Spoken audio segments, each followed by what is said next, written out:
Les idées clés, c'est que en termes de réclamation, l'objectif d'une entreprise, c'est toujours d'essayer de resatisfaire le client. Et que pour ça, on dispose globalement de 3 leviers. La qualité de la relation, qui crée un sentiment de respect, de considération qui est absolument indispensable.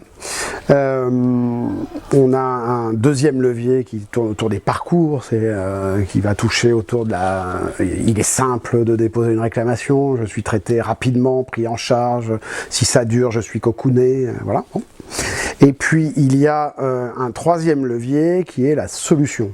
Dans l'exemple qui était présenté ce soir autour de la Poste, c'est quand on réclame parce que son colis n'a pas été livré alors qu'il aurait dû l'être, eh bien la solution c'est qu'on retrouve le colis. Et puis si le colis était un cadeau de Noël et qu'il n'a pas été livré, on essaye de le relivrer avant le 25 décembre et pas après. Sinon c'est pas une bonne solution. Voilà.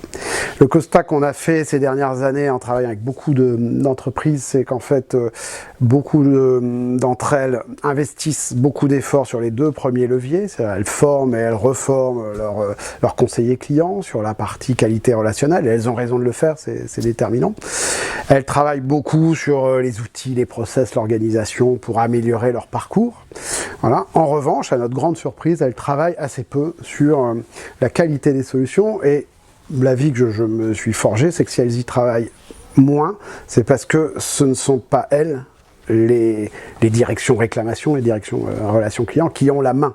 Retrouver le colis, c'est pas la direction de la relation client qui le fait, c'est le service courrier colis. Voilà. Et donc on hésite à travailler là-dessus, alors même que la Poste l'a prouvé dans les chiffres qu'ils ont donnés ce soir.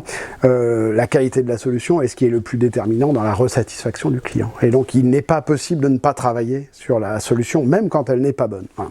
Et on a développé depuis maintenant plusieurs années des manières de revoir les typologies de réclamation en fonction du type de solution qu'on apporte.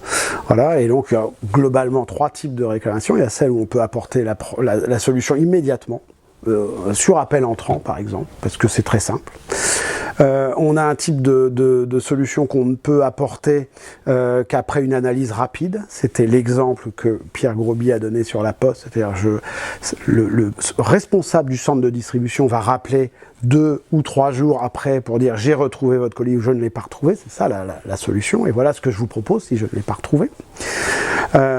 Et donc là on est dans un type de réclamation qu'on peut traiter en un seul contact, souvent sur appel sortant. Et puis le troisième type de réclamation, c'est celui qui ne peut être traité qu'après une analyse très complète et très longue du dossier.